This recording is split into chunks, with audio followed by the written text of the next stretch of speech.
Call the meeting to order for the Wicomico County Council Legislative Session 2023-22 for November 21st, 2023. Those who'd like to stand and join us in the Lord's Prayer and Pledge of Allegiance, please do. Father, who art in heaven, hallowed be thy name. Thy kingdom come, thy will be done, on earth as it is in heaven. Give us this day our daily bread, and forgive us our trespasses, as we forgive those who trespass against us. And lead us not into temptation, but deliver us from evil. For thine is the kingdom, the power, and the glory forever. Amen. pledge allegiance to the flag of the United States of America, and to the republic for which it stands, one nation, under God, indivisible, with liberty and justice for all. Josh. How you doing? Good. Obtain a motion from council to approve the consent agenda. So moved. Second? Second. Any discussion or corrections? Seeing none, all those in favor say aye. Aye. Opposed? Motion is carried. Consent agenda has been approved. Good morning, Ms. Hurley. How are you? Good morning, Council President, council members, ladies and gentlemen. The first item on the agenda this morning is a public hearing on resolution number 147-2023. This is amending the fiscal year 2024 capital budget to make a supplemental appropriation from contingency for fence replacement at the Billie Jean Jackson Park and slip bulkhead replacement at Cedar Hill Marina for the Department of Recreation, Parks, and Tourism in the amount of $97,229. A public hearing notice was published in the local newspaper and posted on the county's website for this resolution, as well as the other public hearings that we have on the agenda this morning.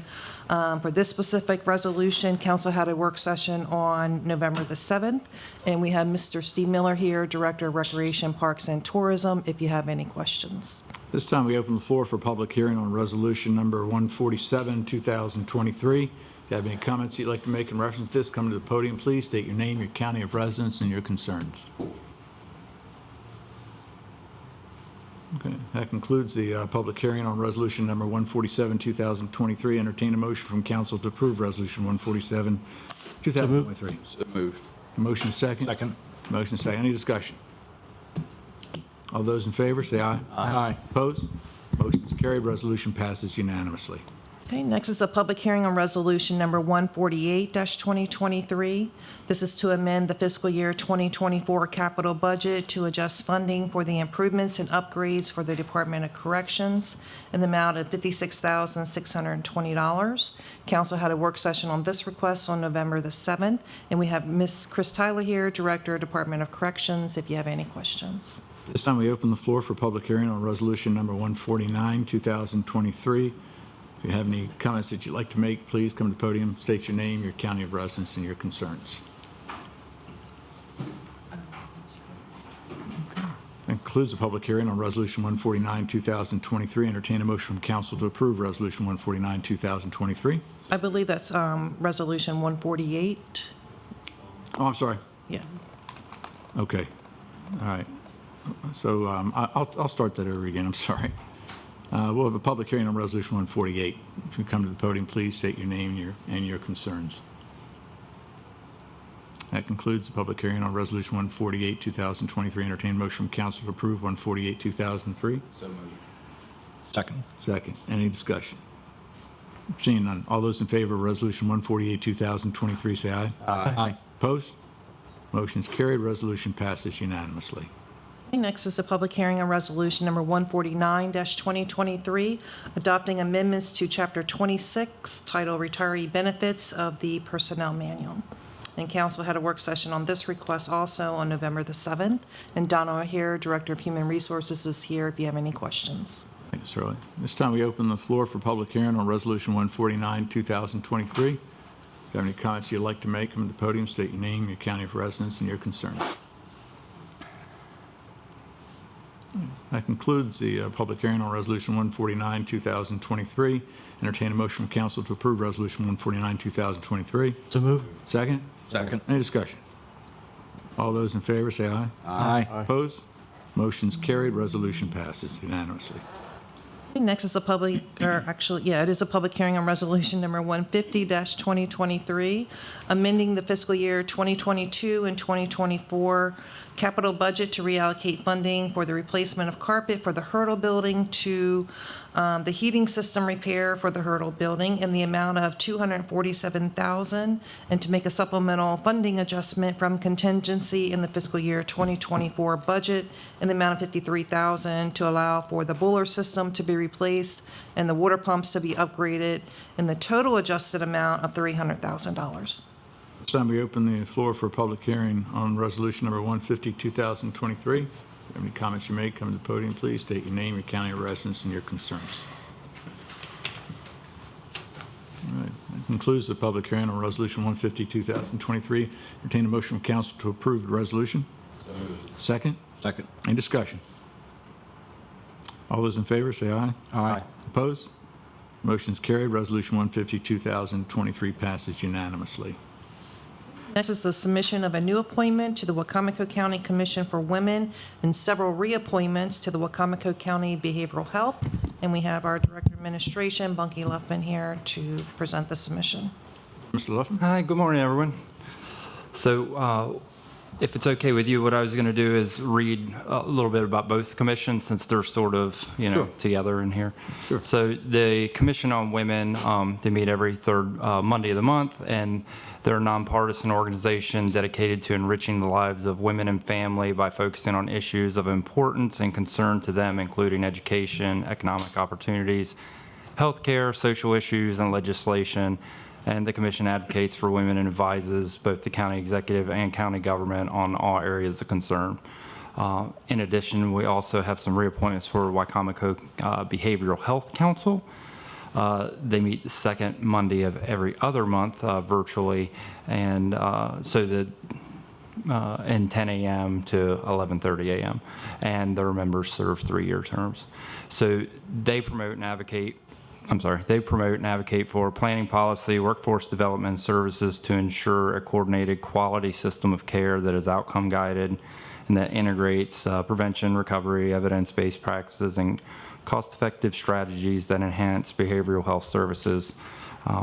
They also are culturally competent and take a comprehensive approach to publicly funded prevention, early prevention, treatment, and recovery services that support and foster wellness, recovery, resiliency, and health for individuals who have behavioral health disorders and for their families. I believe you have about 13 submissions, correct? Yeah. Okay. Okay, the first one for your consideration is resolution number 151-2023, confirming the appointment of Cynthia Calixta, MD, MPH, as a member of the Wicomico County Commission for Women. Entertain a motion from council to approve resolution 151, 2023. So moved. Second? Second. Motion second. Discussion? All those in favor say aye. Aye. Opposed? Motion is carried. Resolution passes unanimously. Next is resolution 152-2023, confirming the reappointment of Michael Dwyer, LCSW-C, as a member of the Wicomico Behavioral Health Council. Entertain a motion from council to approve resolution 152, 2023. So moved. Second? Second. Discussion? All those in favor say aye. Aye. Opposed? Motion is carried. Resolution passes unanimously. Next is 153-2023, confirming the reappointment of Michelle L. Hardy, RN, BC, MS, PH, as a member of the Wicomico Behavioral Health Council. Entertain a motion from council to approve resolution 153, 2023. So moved. Second. Second. Any discussion? All those in favor say aye. Aye. Opposed? Motion is carried. Resolution passes unanimously. Next is resolution 154-2023, confirming the reappointment of Meredith B. Miller as a member of the Wicomico Behavioral Health Council. Any motion from council to approve resolution number 154, 2023. Move. Motion, we get a second? Second. Second. Motion is second. Any discussion? All those in favor say aye. Aye. Aye. Opposed? Motion is carried. Resolution 154, 2023 passes unanimously. Next is resolution number 155-2023, confirming the reappointment of Melissa Leahy as a member of the Wicomico Behavioral Health Council. Any motion to approve resolution 155, 2023. So moved. Second. Second. Discussion. All those in favor say aye. Aye. Opposed? Motion's carried. Resolution passes unanimously. Next is Resolution Number 156-2023, confirming the reappointment of Bishop J. Anthony Dickerson as a member of the Wicomico Behavioral Health Council. A motion to approve Resolution 156, 2023. So moved. Second. Second. Any discussion? All those in favor say aye. Aye. Opposed? Motion's carried. Resolution passes unanimously. Next is Resolution Number 157-2023, confirming the reappointment of Christina Batza as a member of the Wicomico Behavioral Health Council. A motion to approve Resolution 157, 2023. So moved. Second. Any discussion?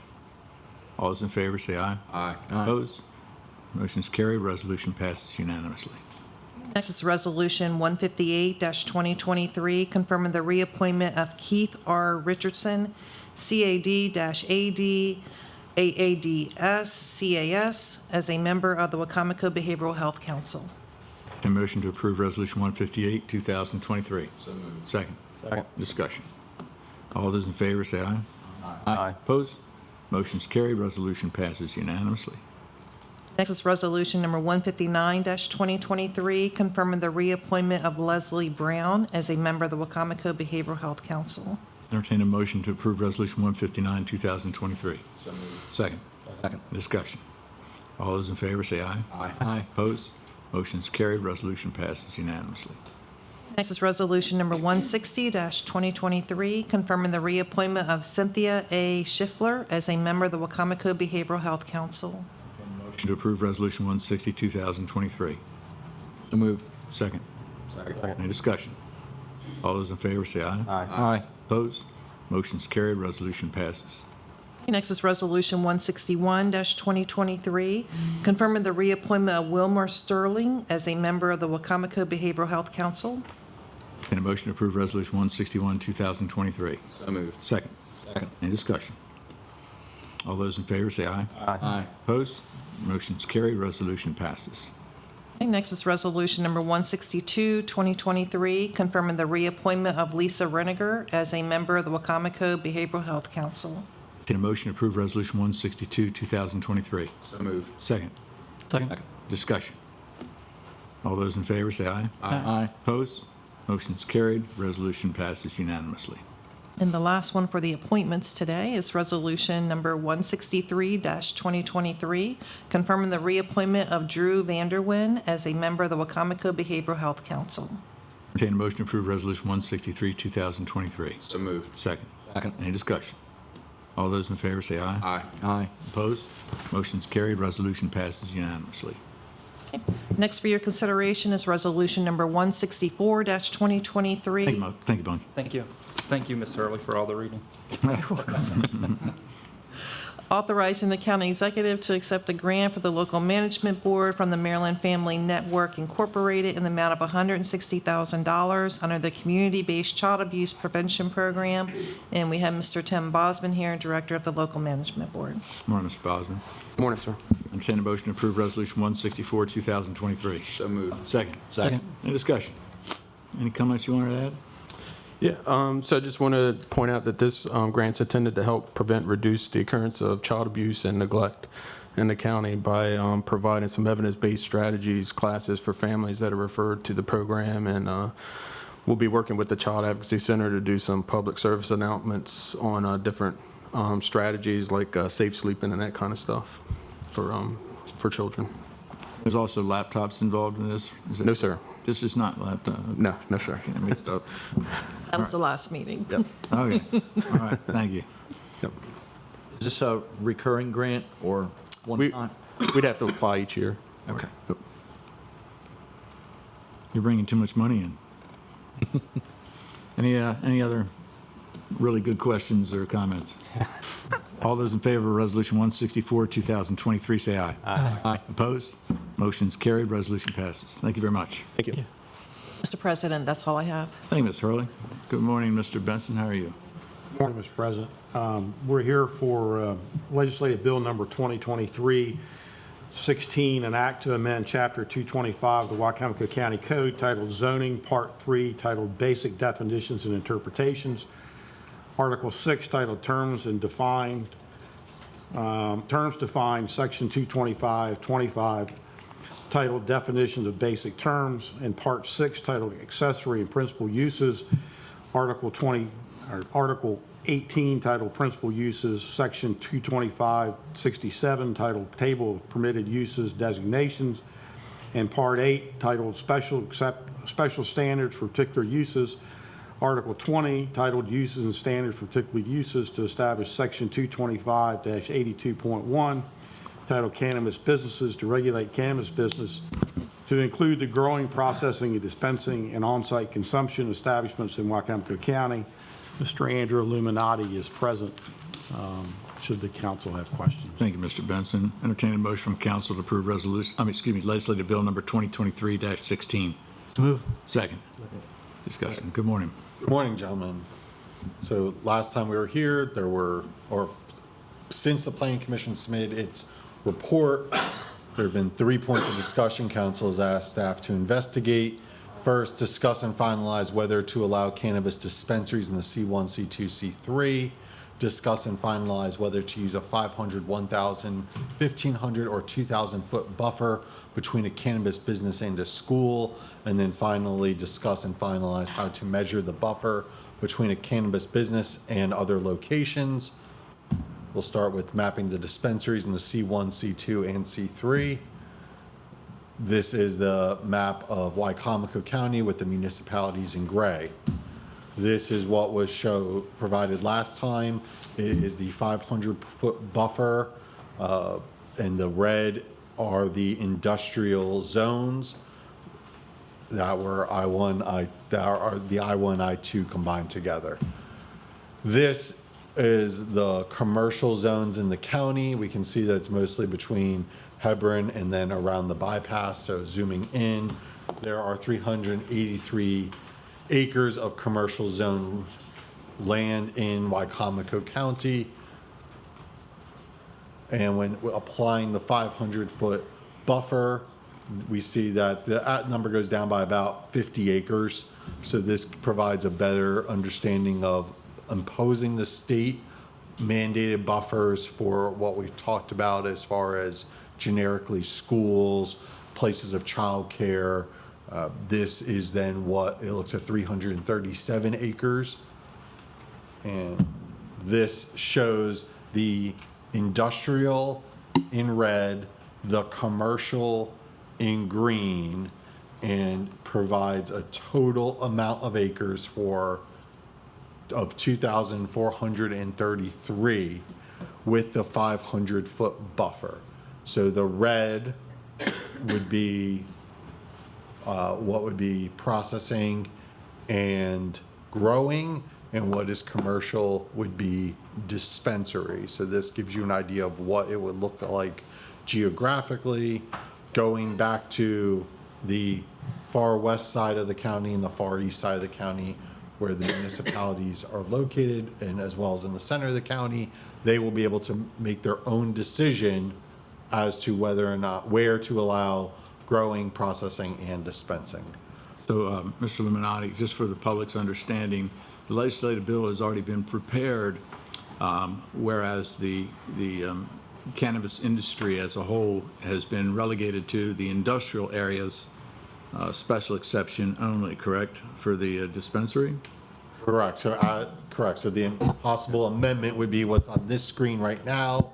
It would be to strike by special exception the dispensary in the I-1 and I-2, and to make it by special exception in the C1, C2, and C3. So with the council today, we're probably going to have maybe 2 amendments, maybe 3, but primarily the amendments that we're reviewing today, based on your really extensive work here, one is to whether or not we will expand it to the commercial, and the second element will be defining the distances from schools, et cetera, and other businesses, right? Those are the major 2 elements, Correct. That, including the front door versus the yes, boundaries. all goes hand in hand. So it's that's really- that's the basis of what we'll be doing today, correct? if that's council's determination. Okay. I believe based on the 2 previous discussions, this is narrowly tailored to accomplish those goals that have been previously discussed. Obviously, if there's another question that comes up as a result, staff will have to explore that, but Would you like us to go ahead and discuss the commercial industrial aspect of it right now before you get into the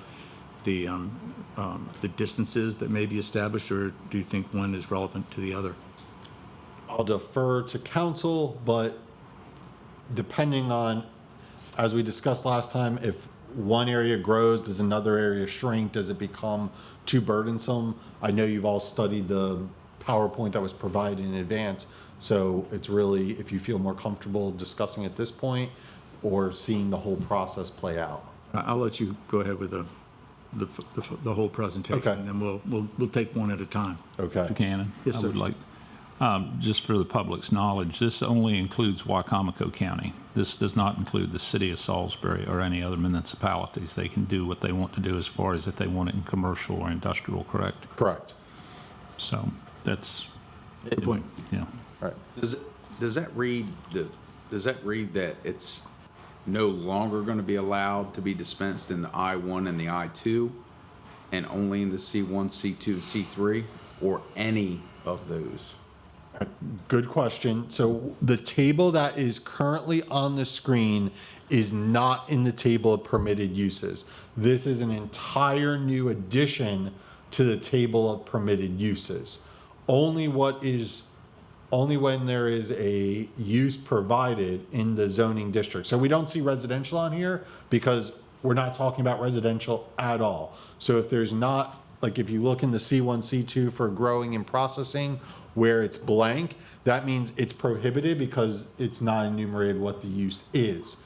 What is in strike through on the far right, the original, came through the planning commission and then was included in the director's report and then submitted as the first reading, had special exception in the I-1, I-2, and it was blank in the C1, C2, C3. Councilmember Hastings and Councilmember Nguyen asked for some clarification as to what would it look like if, by special exception, the C1, C2, and C3 was allowed. The previous maps provide an overview of this is geographically where the commercial C1, C2, C3 zones are. And so if that helps you understand whether or not you would support an amendment in that favor or be against an amendment in that favor. So what is shown here, currently none of this is allowed in the county. The moratorium's in effect, but rather than, and the reason for the moratorium was to allow for this engaging discussion about where to allow it to provide council enough time to consider.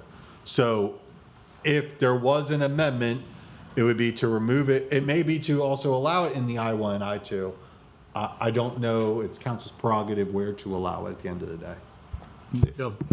the other thing without, you're talking about commercial, allowing in a commercial.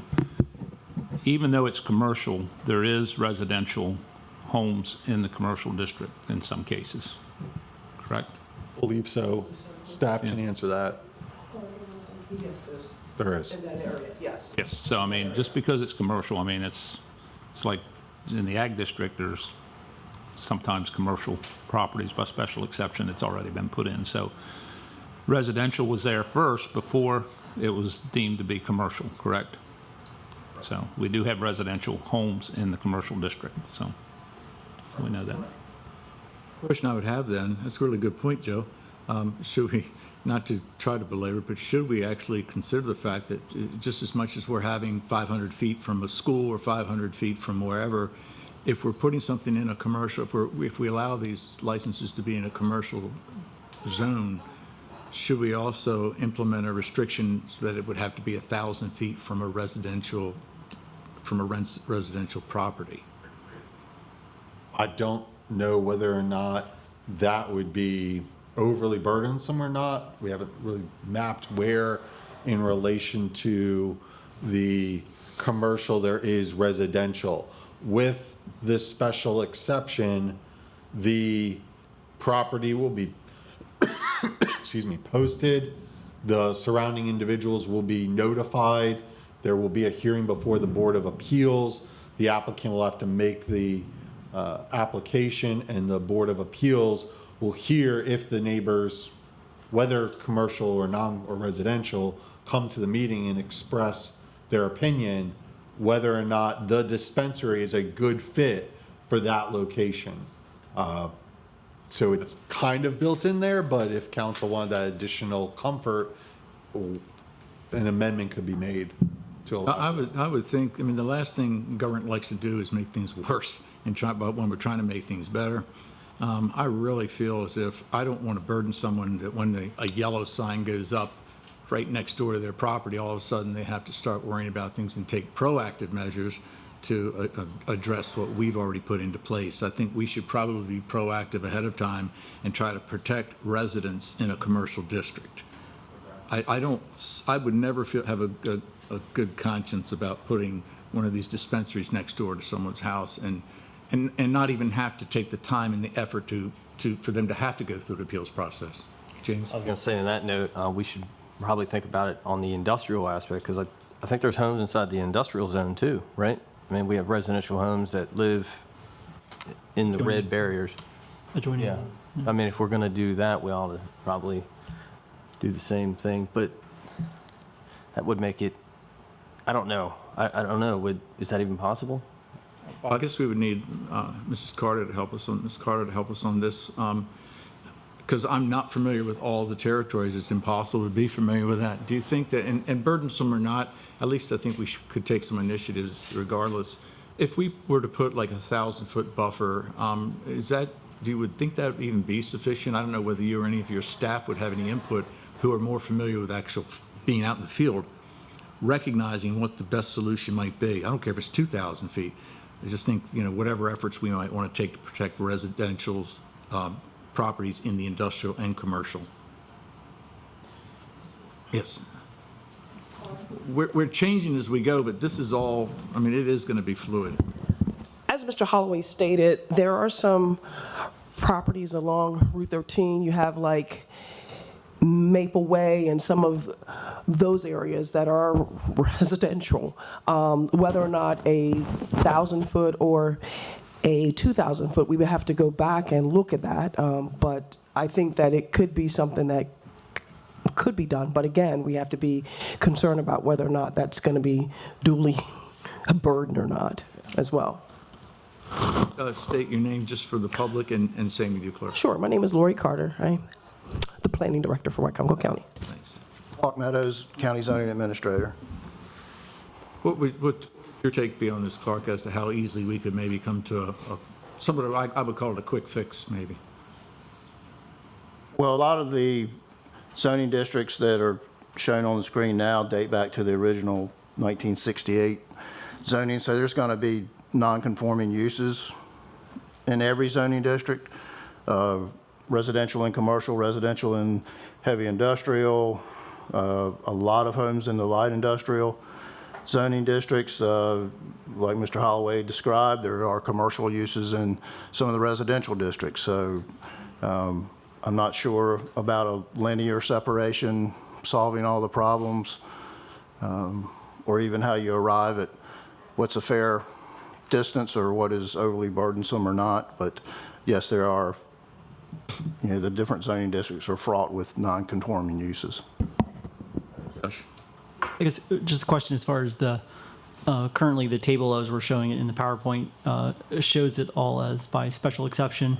Was it previously going to be, and I say the grower and the processor permitted in the I-1, I-2, was it going to be permitted a P in the I-1, I-2 for the dispensary, or is that always going to be special exemption? As you can see, it was always special exception. So I guess what I'm kind of thinking through on this part is, of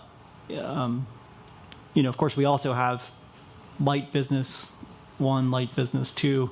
So if I'm understanding the Planning Commission, and I don't want to project any thoughts onto them, I just from what I surmise so far, we went through the process to basically they're trying to make sure that they can put this in a space, especially the dispensary, in a space that is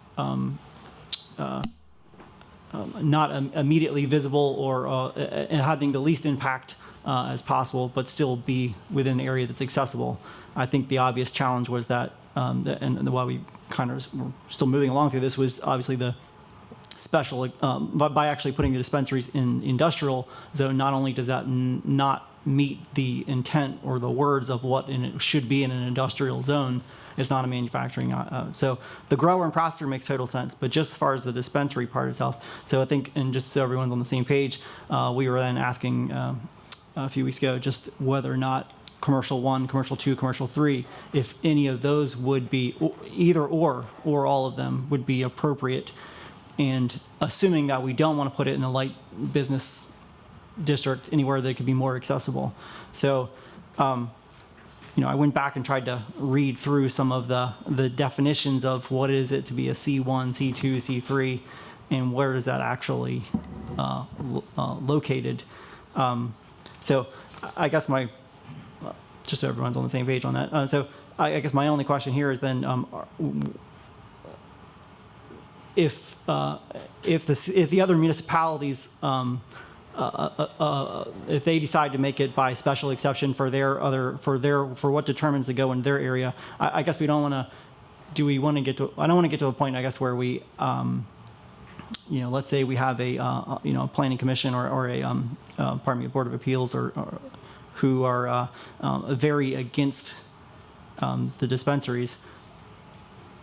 If they say no on any of these, I guess, and so do the municipalities, we could be functionally locked out of any of these, of having any dispensaries in the county. I don't think that's probably going to happen, but realistically that could happen.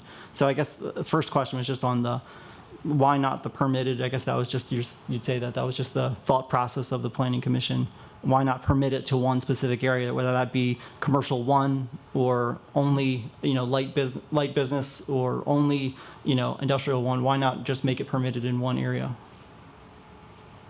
The planning commission went through the various zones, looked at what the uses are as defined in state law, as far as what a grower license will be, what a processor license will be, what a dispensary license will be, both standard and micro, and looked at those uses, applied the state mandated buffers, and looked through the various maps and reached the conclusion that permitting it in the I-1 and the I-2 for growing and processing, as well as special exception for dispensing, was the best use.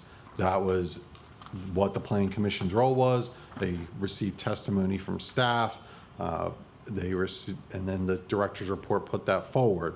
The request of you was to see what would it look like by special exception in the C1, C2, and C3. And as far as special exception, a board of appeals is not the final determination about whether or not something can go there. The county code, state law provide the appellate process to the circuit court for Wicomico County, and they can continue to appeal up the chain to the Supreme Court of Maryland if necessary. Not that we want any business owner to spend a bunch of money going to court into litigation or any issues like that. I'd rather, obviously, that we do it right here in the county and everyone feels comfortable with the rules as they are set in place.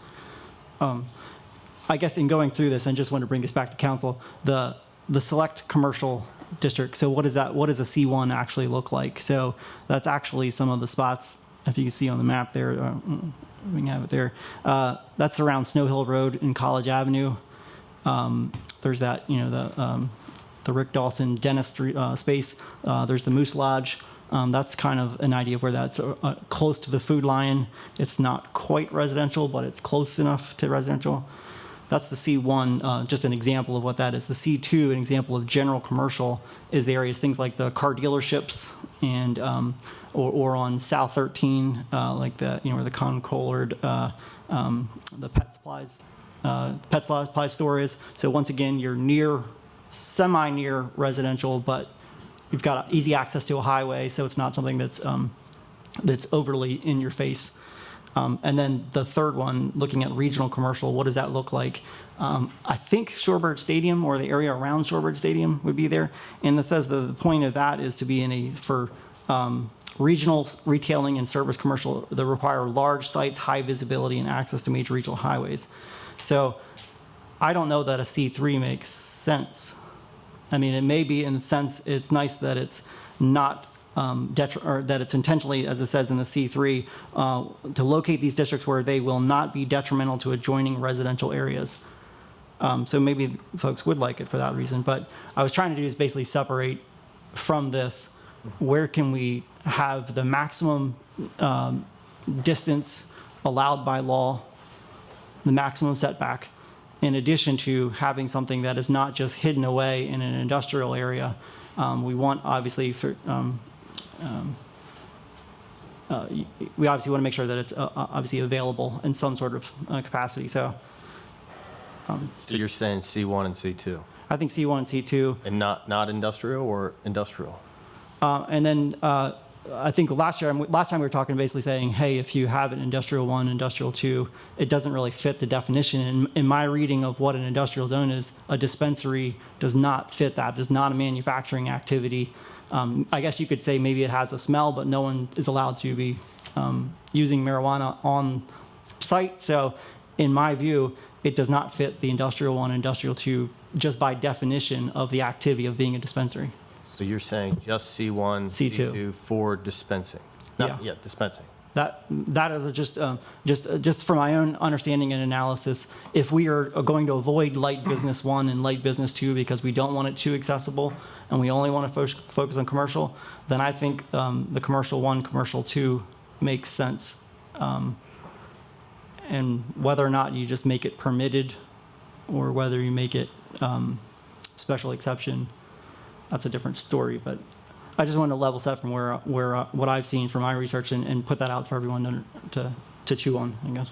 Mr. Hastings, is the reluctance for the, is that a distribution, retail notion that you feel the dispensary doesn't fit with the industrial zoning district? Yeah, the definition for industrial is, which I've got it here, it doesn't fit, because for the industrial, the actual definition of it is very much on, as you know, is around manufacturing. It shouldn't, it makes total sense for the cannabis growing and, well, maybe not even the growing, that should probably could be in agriculture, but either way, it makes sense for the growing and processing, right? That is an activity where you are bundling, putting things together.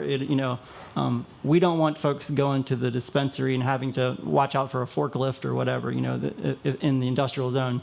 It is in the industrial zone, that is more about manufacturing. That is about, that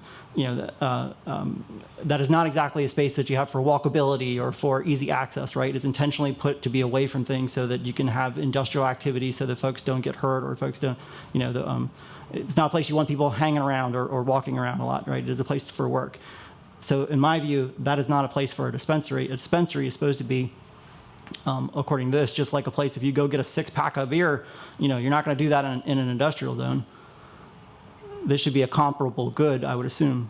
Well, the county code allows several uses, which farm-related business, which would include counter sales at a retail level, feed supply stores. All these would be allowed in the heavy industrial district. Building supply facilities, again, counter sales, retail sales, boat sales, marine service facilities.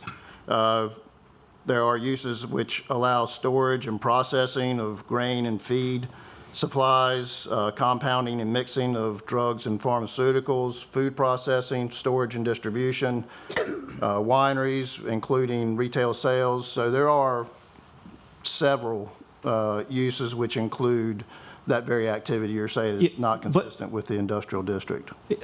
For a dispensary, do you have any gas stations currently in the industrial zone? No. We have fuel distribution. Yeah, very different. So what you're getting at there, and you're and totally right. Actually, we had Laura and Lynn sent around the table of permitted uses so we could all review this. And the microbrewery, obviously, as a part of an accessory in a restaurant, that is currently included in special exception. Or, the other things that are the mixing or the bottling, or that is a manufacturing activity. It is not a retail activity. So you're talking about retail. Yes, you could have a retail. Going into these, the ones that you mentioned, a retail operation where grain, but that produces dust. There's all these other concrete mixing or other kind of things that has dust or other kind of. I think the whole point of an industrial zone is to, to be very different than a light business or a commercial district. It's a retail operation. So yesterday, I was in an industrial zone, and I was buying automobile parts. So there's counter sales, I believe at the corner of Northwood Drive and Naylor Mill Road, there's a brew pub. That's an industrial building. You know, I think maybe, I don't want to speak for the rest of the Planning Commission, but in my opinion, sitting on the Planning Commission is we tried to restrict this to the industrial. We know this is going to be broadened in the future. I'm sure whatever we pass at this table is going to be challenged at some point in time. And I believe we've tried to diminish the exposure of this. That was my feelings anyway. And it'll be challenged because of that one phrase in the state law, was it burdensome, undue burdens or whatever. So I think, you know, my point as a member of that commission was, okay, we're going to put it here to start with. We know it'll be challenged. It'll know it'll grow. The cities, the municipalities in the county has the rights to do whatever they want to do. So we're not limiting the sale of cannabis to just these. The county's going to limit it to wherever they want it limited to, but the cities are going to do, the municipalities are going to do whatever they want to do. So as far as retail sales in industrial zones, there's plenty of retail sales in industrial zones, you know, commercial. I think, you know, if we do it with industrial and we do it with the commercial as well, that's fine. Let the licensees worry about whether or not they want to have it in an industrial zone or not, whether or not they feel it's not going to be, obviously, if it doesn't work, it's not going to be profitable. I think that was what we should do there, allow it in both areas. At the same sense, though, when we get down to distances, I would think that you would want to maybe make it, and this is strictly off the cuff, that it would be a restriction possibly of 300 feet from any residential property. That's about a football field. And I don't think that any commercial business or a dispensary could have a real negative impact on any residential property if it's a football field away, whether it's parking, traffic, however it might be. So I would want to suggest maybe we look at opening up to industrial and commercial both, but with the caveat that we consider it 300 from a residential in the next section of amendments on distances. Just throwing it out there.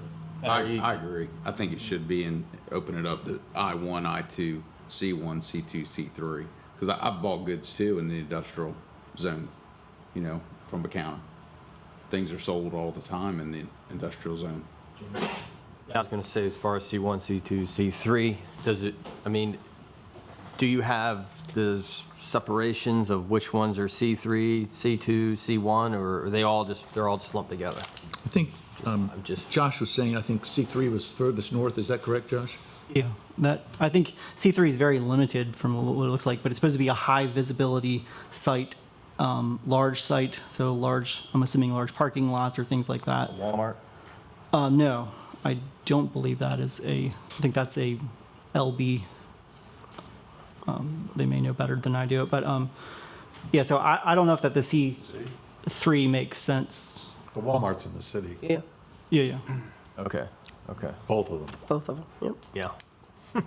So would Mrs. Carter like to, maybe you can explain it better than I, of why the, or Mr. Illuminati, why the Planning Commission went down the road they went with to present this to the council? As they did. So the growing and processing permitted I-1, I-2. I think the biggest thing is, you know, everyone, we talked about ag last time. This is not really about growing in the field. Hemp has its own separate section, but it's something that could be explored and referred to the Planning Commission in the future to explore about the ag zone for this. The ag zone has a lot going on. This whole thing would have to go back to the Planning Commission if we were to talk ag zone today.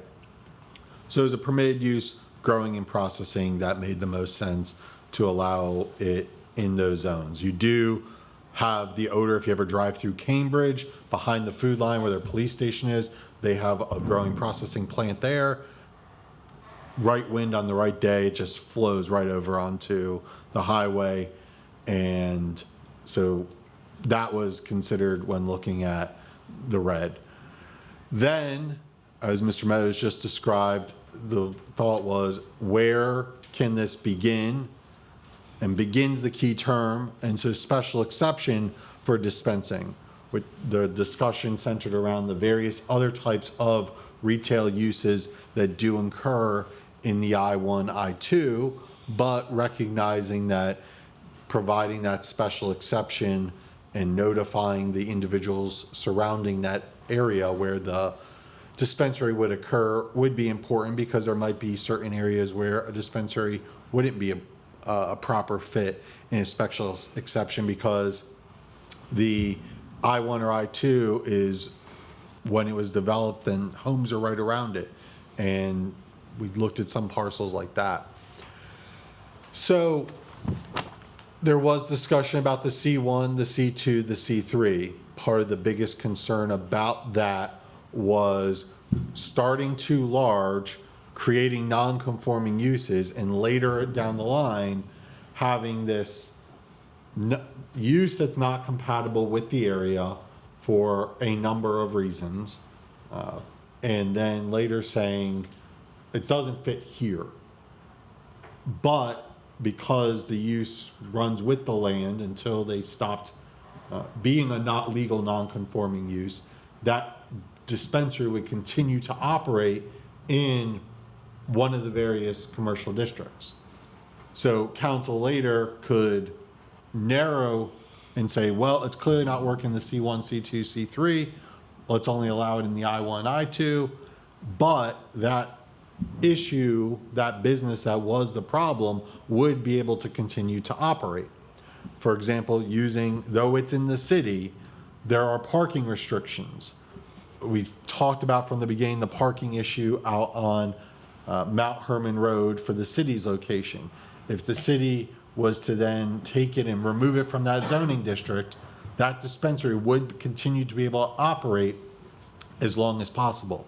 So the Planning Commission, in making its recommendation to council, believed that after this round and the round in May, it would probably be looking at this again. We would be at a year down the road and say, okay, this has been successful, this has not been successful, how can we continue to allow it to go, but also have the benefit of every municipality will have also passed their zoning, and we'd see where this first two rounds of businesses are locating.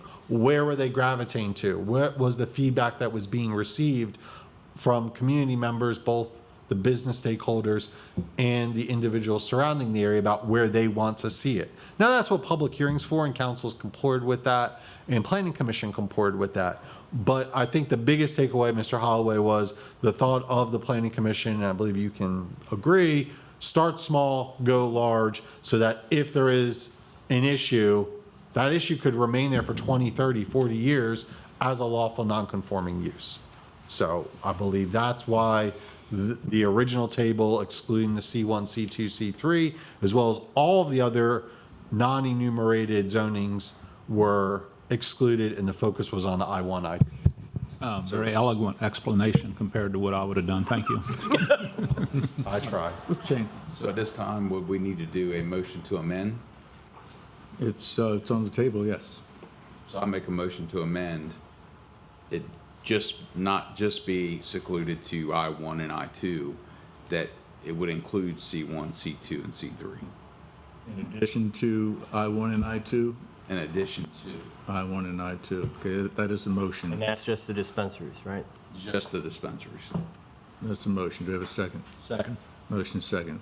Continue with discussion. Just Josh. Yeah, I think, I mean, if you wanted to be further restrictive, first of all, I think you could go up to, 500 is our foot, then, I think you could go up to that amount, but I'm not talking about that yet, but just be aware, if you wanted to go for setback. But just for this, I don't know that the C3 makes sense as much as the C1 or C2. So if we wanted to eliminate and further restrict even more, I think that could be an area we could restrict. But I'm also okay with it because it's only a few properties.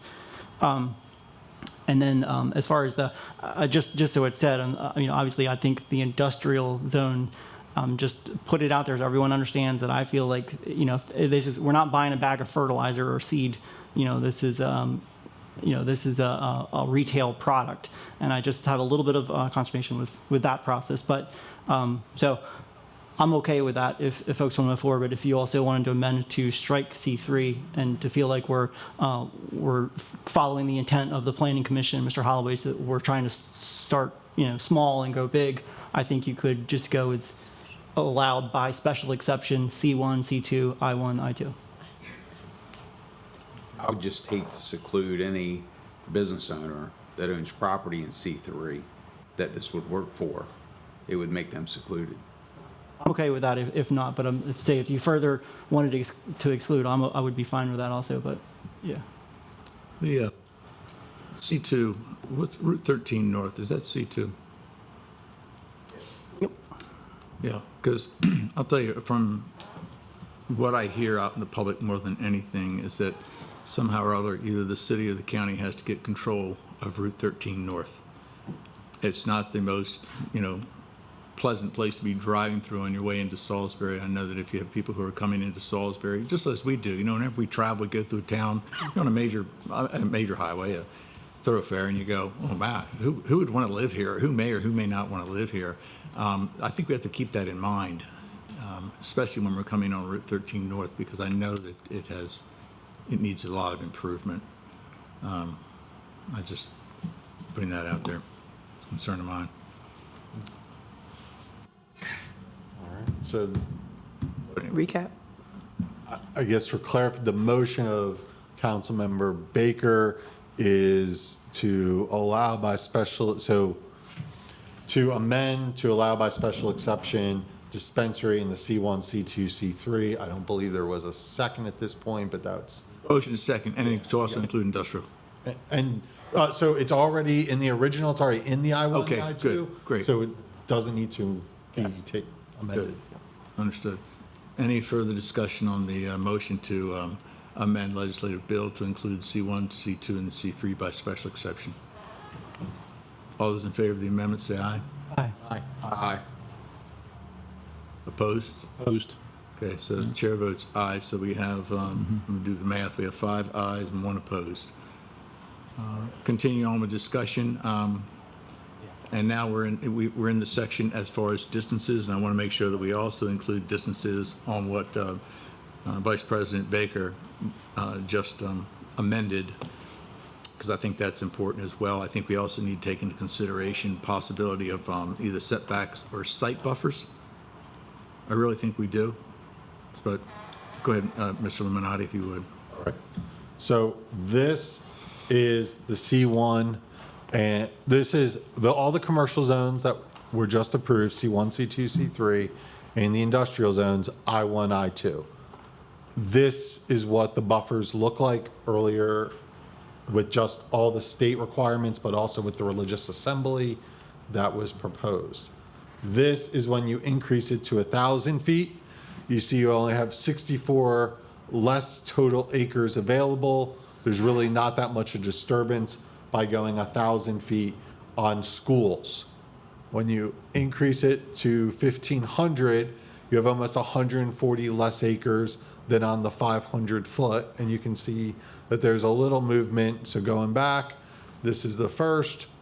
It changes a little. It's really up north where the change occurs when you add 1,000 foot on school. But then when you go to 1,500, you can see it shrink a little more, mainly in the Salisbury area.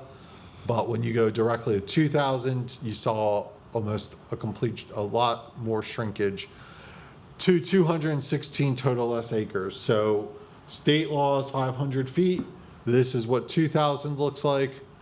This is what 1,500 looks like.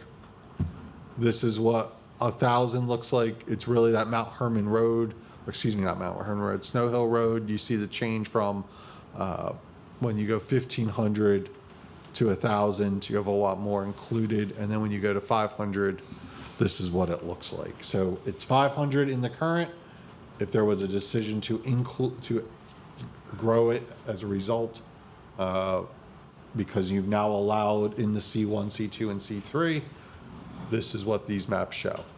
I think it definitely needs to be further away from a school than 500 feet.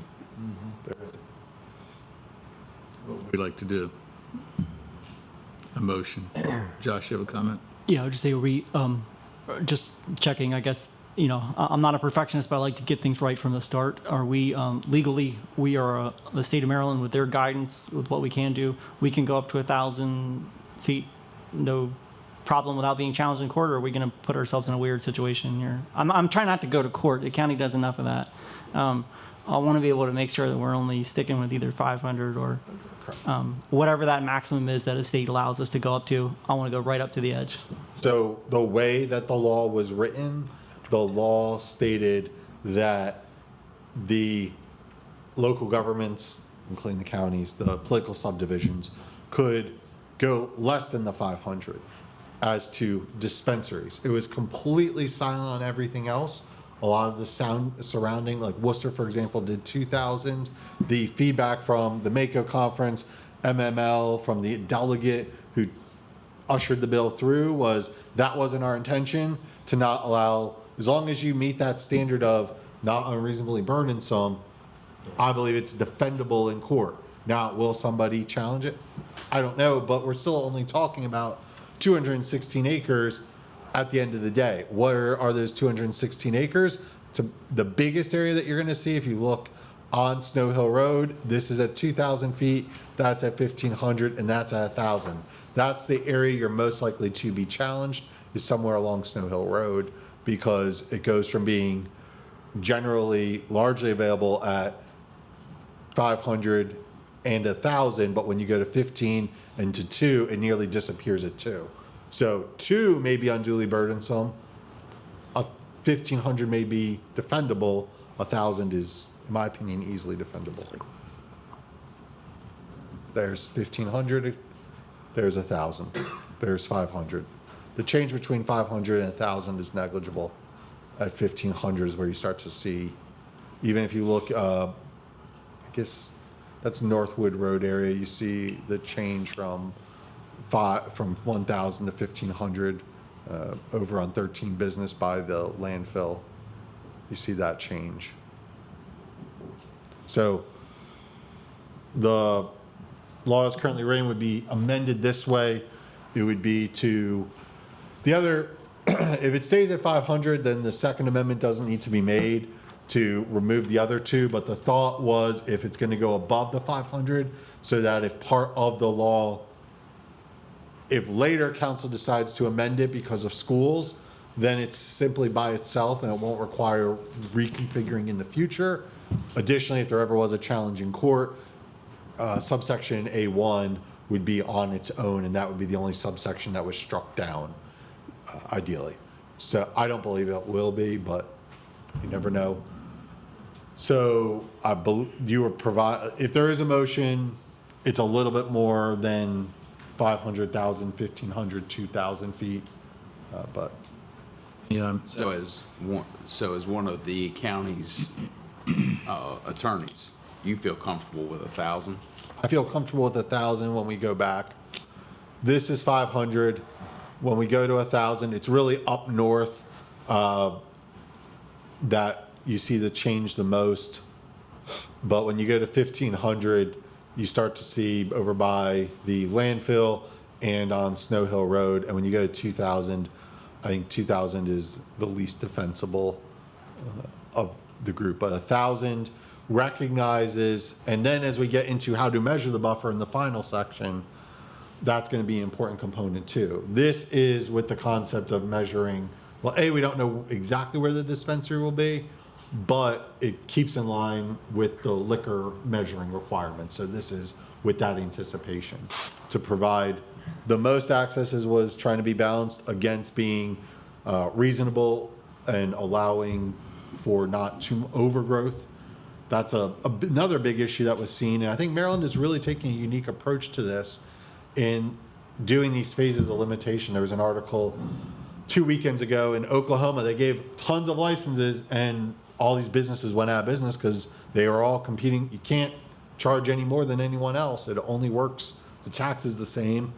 So when you start undercutting each other, the profits don't work, and a lot of businesses just went out of business. So this is really a balanced approach to phased-in process. If after the first phase, and the permits begin to be issued, council, planning commission can always reconsider. And I actually think state law might do a small correction this term on the 1,000-foot to make it clear that you can go beyond the 500-foot as long as you have a reasonable basis. Obviously, the welfare of children, not having a dispensary close proximity to school is a large consideration. This is, by the way, the buffer for the school, not business to business yet. This is Correct. School This is in the all- community. Would anybody want to entertain a motion to move it ahead from the 500 to advance any further? I would like to make a motion to move it to 1,000. Motion's 1,000? Second. Motion second. Any discussion? Yes, Josh? Well, just for clarity, we're, of the motion, we're doing this for all cannabis businesses, correct? Correct. That's the businesses processing, growing, and dispensing. So it was for all. I think that's fine. And I think future discussions around alcohol should be similar, but either way, I'm good with this. All right. Any discussion? All those in favor of the amendment, say aye. Aye. Opposed? Motion carried. The second amendment passes unanimously. So just for Ms. Hurley's clarification, this is how it will appear on the amended, but with 1,000 feet, correct? And we'll rework technically to isolate it by itself. That was the intent of the motion, to keep the school and then put childcare, playground, recreation center, library, place of assembly, and public park as subsection 2 of A, and then 1,000 feet of another cannabis business is A3, correct? That was the intention? That's how I interpret it. Well, we haven't made any decisions yet. Is everyone comfortable with 1,000 feet from another cannabis business? That's state law. That's good. That is state law. Okay, That- we don't have a that's what it choice. Well, I thought it was all state law.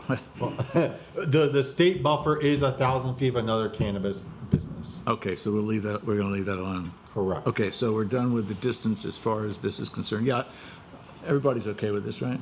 Yeah. Okay. Sure it's going to change here this will. winter, Yeah. as soon as we get done. Yeah, no kid.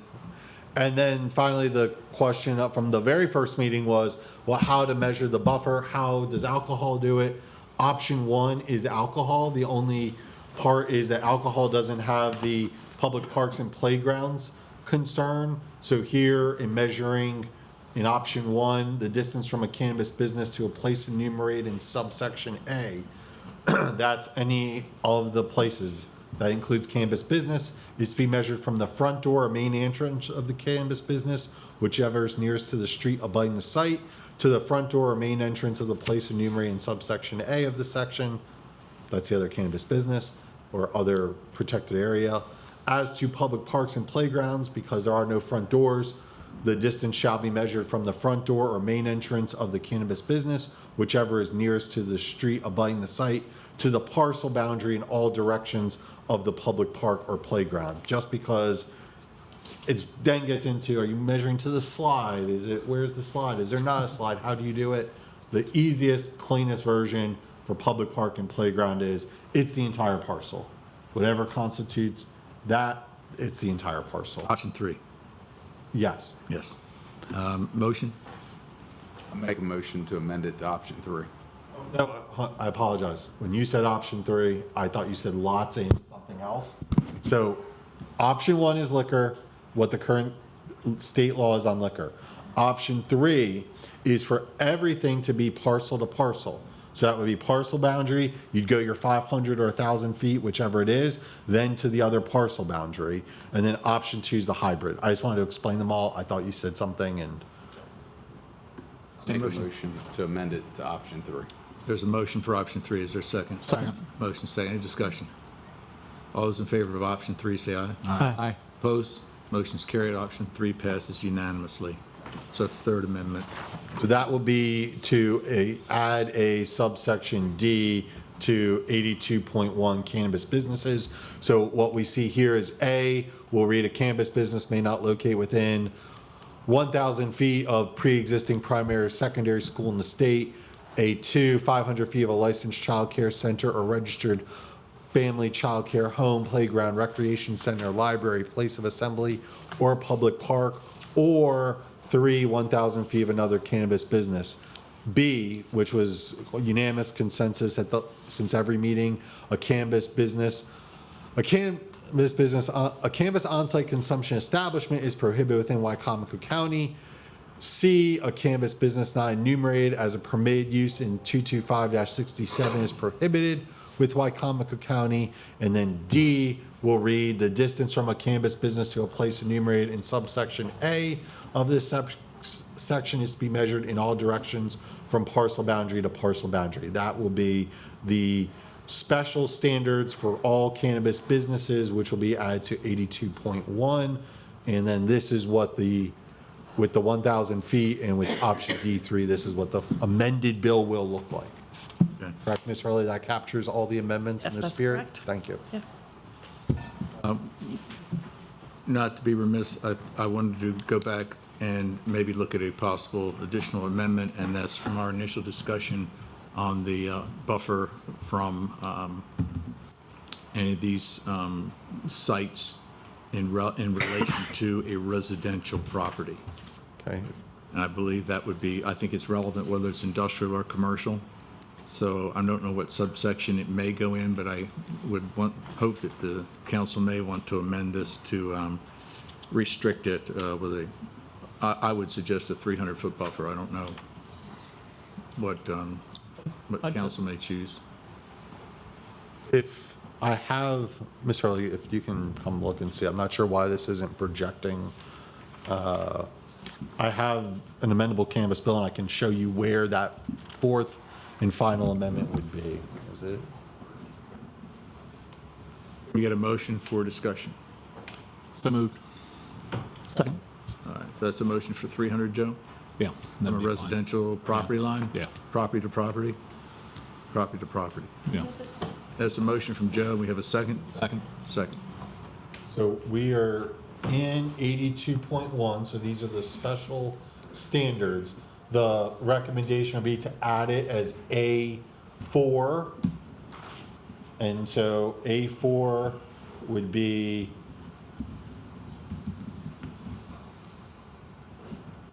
A would read, a cannabis business may not locate within, so cannabis business, that's dispensary, processing, growing, for 300 feet of a residential property. Property line. Property line? You might want Line.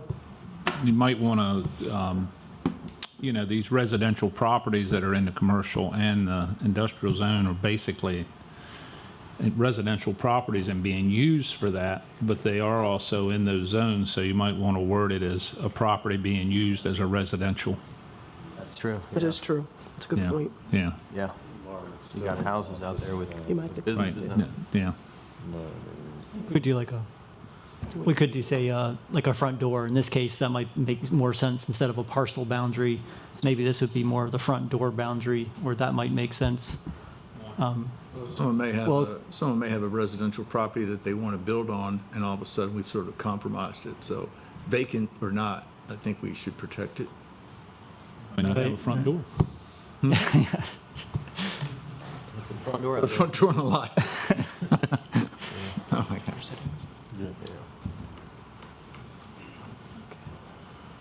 Any other discussion while we're waiting? I guess the clarity that I would want from Mr. Illuminati would be whether or not that's, I just want to make sure that we're not putting ourselves in any kind of legal shaky ground. And if we have the full legal ability to do that, I think this makes sense and would be a good thoughtful measure to add on top of what we've already put together.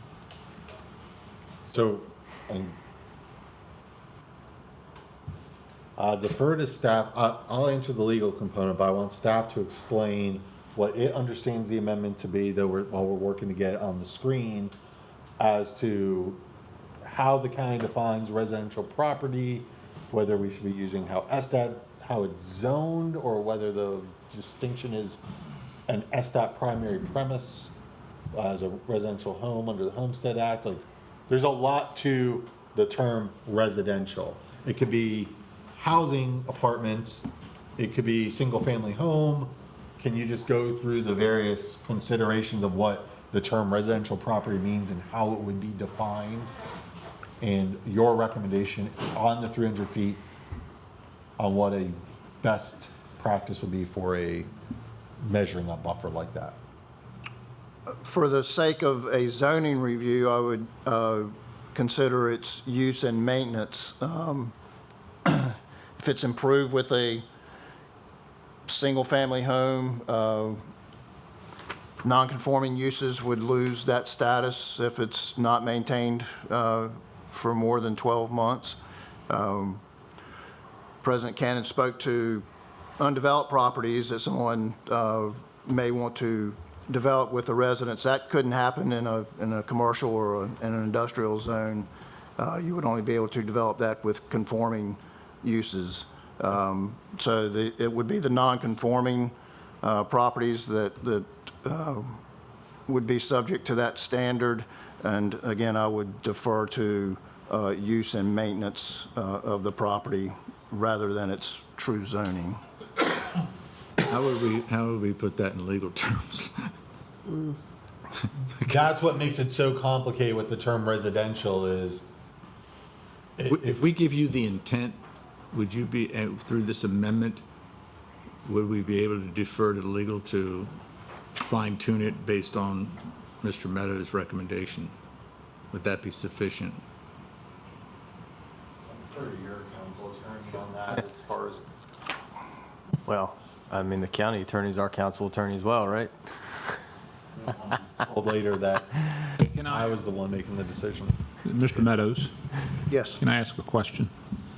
If you have a business in an industrial or commercial property, and you run that as a business, and it has an apartment in it that you're using, say, for yourself or your employees, would that be considered residential?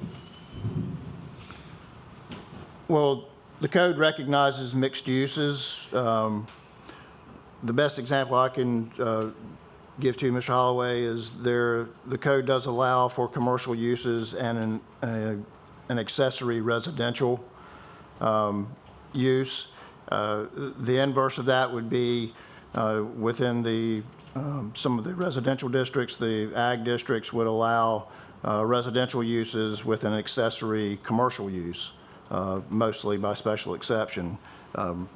Just looping back a little bit, Mr. President, residence in the county zoning code is defined as a building containing only dwelling units. The term residence or any combination thereof shall not be deemed to include accommodations used for transient occupancy or mobile residences. So, Mr. Meadows, are you suggesting that maybe that with Mr., who made the motion? Who made the amendment? Joe? With Councilman Holloway's amendment, that we make sure it is in relation to that section of the code? Without having to get into all the minutia of the description, could we actually reference that section of the code to make it final? Well, we're already in the section of the code where that definition appears, and pardon me for answering for Mr. Meadows, No. is all in the same area. And so it would include attached dwellings, detached dwellings, multifamily, and townhouse. So if it read 300 feet of a residence, period, then we would be applying, so if we're looking up at the screen, 300 feet of a residence, then when we go to the other amendments, when we go to D, we're already measuring from parcel boundary to parcel boundary. When staff would be applying, somebody comes in for a permit, and they're looking at the table, because we're in 225 already, the definition, and we're already using, for religious assembly, we're already using other definitions within 225. So staff would then go to the 225 definition, which was just read, and that would be what would be covered. So I think that's the suffices. cleanest way to accomplish what I'm understanding the motion to be. So specifically, the motion would be to amend, to add a subsection 4 to read 300 feet of a residence. It would read, a cannabis business may not locate within 300 feet of a residence. The residence definition's already in the code. That would be the simplest way. Is that staff's agreement? I agree. I agree with that. And Okay. then we avoid the other issue about asking us to craft something. Thank you. Exactly. Okay with you, Joe? Yes. Yeah, great. That was a quick fix. I'm afraid I thought we were going to be into 3 o'clock. The county only employs the best. Obviously. So there's a motion and a second on the floor. Any further discussion? All those in favor of the amendment say aye. Aye. Opposed? Motion's carried. Amendment passes unanimously. So, Mr. Chair, before the final, unless there's another amendment, the final bill as amended would look as follows, just to make sure I captured all of the amendments. So there were no changes to the terms defined. This is state law, but with just the word cannabis, so it will appear in alphabetical order. Moving into the table of permitted uses, we see by permit it's permitted in the I-1, I-2 for growing and processing. It remains, it is as the original bill, special exception, the I-1, I-2, but in the C1, C2, and C3, it's added, that's why it's an underlying capital, to be by special exception. That was the First Amendment. The Second Amendment, looking at the special standards for a particular use, we're adding 82.1 cannabis businesses. We've reworked subsections 1 and 2 to put 1,000 feet of a pre-existing primary or secondary school in the state, removing the rest of that language to isolate the 500 feet by itself in subsection 2, along with the playground, recreation center, library, place of assembly, or public park. We're leaving the state 1,000 feet of another cannabis business. We're adding 300 feet of a residence. We know the term residence is already defined within Chapter 225. B is prohibiting on-site consumption establishments anywhere in the county. C is articulating that if it's not in the table previously above, it's prohibited. So that avoids any issue of somebody saying, well, I want to put in the R1. Well, it's not permitted use in the R1, so we don't even need to look at the rest of this. And then measuring the buffer as the distance from a cannabis business to a place enumerated in subsection A of this section is to be measured in all directions from parcel boundary to parcel boundary. I believe that includes the four, that's the final bill as amended with the 4 amendments. The only other thing I would ask about is site buffers. It's the one thing I think where Salisbury and Wicomico County has really fallen behind. And unfortunately, it's how your community develops over the last, 50 years or 60 years. We'll go to other communities, we'll drive through other communities where you say, oh, this is unbelievable. They've created excellent setbacks for this property. Even if it's a Walmart, it's almost impossible to see that Walmart because they've created excellent buffers and setbacks without trying to be too onerous. So my question would be, in situations like this, would there be any simple fix to look at the idea of, what is it referred to as site buffers when you try to put up some type of shrubbery or trees, et cetera, to obscure the view of the actual property itself? Setbacks explained at the special. It's by special exception. Well, the code requires landscaping standards for development of new properties. Anything dealing with special exceptions with the Board of Appeals Okay. often requires landscaping plans to be Okay. included with that request and proposal. Again, our Walmart examples are not the best for the county because in Fruitland and Salisbury, they're both subject to the city standards, so I can't speak to that. But Right. the county code does have landscaping requirements, either in the inherently permitted uses of development of virgin properties or by special exception with the landscaping plan. The other reason I bring up is because, and I won't mention any particular one type of a business or another, but we know that there are some businesses in this community where they go, oh my God, if that could only not be so obvious to the people who are driving by. And I don't know if we would want to take that into consideration. What we have is sufficient enough. And I would state that the Planning Commission takes very strong pride, I'm sure Mr. Holloway, he could speak to that, that always comes up every time in regards to landscaping. So that's huge whenever it actually has to come before that particular committee. Okay. The thing about landscaping that's starting to affect my decisions on planning and zoning is crime.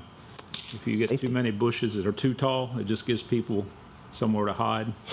You know, we've had some strong-arm robberies out near Tillman Road at the food line where the guys were hiding behind the bushes and, you know, people were running out and grabbing people's pocketbooks and stuff. So while we do really address the landscaping, I think I've seen in recommendations of keeping the bushes lower and, you know, stuff like that. So anyway. Up to your group, then, Yeah. Joe. Obviously, you have it in hand together with planning and zoning. Any other discussion in reference to the legislative bill as amended?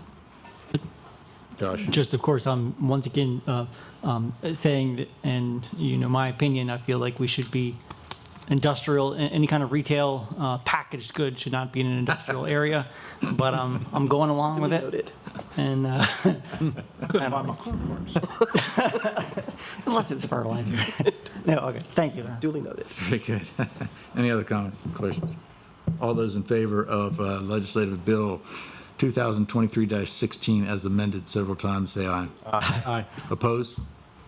Motion's carried. Legislative bill 2023-16 passes unanimously as amended. You have to do that by roll call. Excuse me? If you can please do that vote I by have a roll call. All right. Councilman Holloway? Yes. Councilman Hastings? Aye. Councilman Wynn? Aye. Vice President Baker? Aye. Councilman Merritt? Aye. And the chair votes aye. Thank you, Ms. Hurley.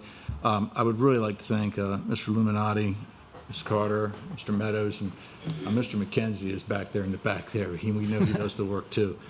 Really, so much so, thank you all for this. This took a bit of time, but honestly, it could have been so much longer if you all had not been so prepared with what you brought here. So we would really like to thank you very much for your work. Very much, and I know it's been expressed, thank you to the Planning Commission as well. Yes. They really expedited, they had special sessions to meet. Thank you for all of you for your various input and for the patience as you allowed staff to really work through it. It takes me 1 second to click through the slide, 2 minutes to explain it. It takes Mr. McKenzie hours to put it together. So it's really time intensive. I thank him and Ms. Carter for her leadership in that, and Mr. Meadows for his guidance as always. So it's a wonderful department. I believe we have a final bill. I've saved it to my flash drive, but I'm also saving it to your desktop. All right? And Wonderful. Thank you. Thank you. Thank you very much. Thank you all very much. that concludes my matters. Thank you. Good day. Thank you. Thank you.